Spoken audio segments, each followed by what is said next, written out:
Jerome Powell has become a kind of cult figure, master of the money printer. Money printer go. Invest in these 4 tickers, I'll put them right above. Billions have been piling into so-called meme stocks. Like this GameStop situation, we will never encounter a setup like this again. New financial assets like NFTs, non-fungible tokens. From art to music to sports, it's a new phenomenon that is moving quickly and with big numbers. And cryptocurrencies.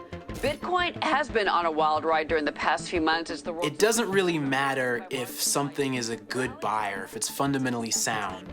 The money is crazy and awesome, and I think it's... There's been so much money injected into the economy that people just need things to buy. I mean, what you're describing is mania. Yeah, you could call it mania. I mean, certainly we are in a mania because, again, the Fed has put a floor underneath asset prices. There's only one direction that things can go, and that's up. Otherwise, the Fed will step in and act. So if things can only go up, why wouldn't you just buy? When I look out at what's been going on the last 6 months, I see financial mania. I don't know what the right value of some companies is, but when they change by 50% in 6 months, I think we should all recognize, boy, that's hard to estimate the value of that. If it's 50% higher now than it was 6 months ago, I guess we're pretty bad on estimating its value 6 months ago.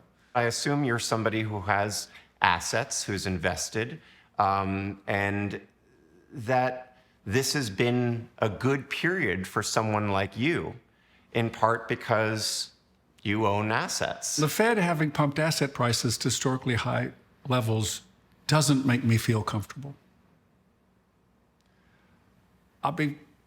I feel as anxious today as I've ever felt about the financial world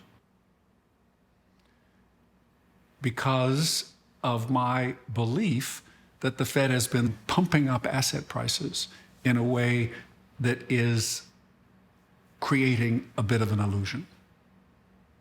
I think the odds are now sort of 1 in 3, very high, that we will look at this as an epic mistake and one of the great financial calamities of all time. They have the housing market, the stock market, and the bond market all overpriced at the same time.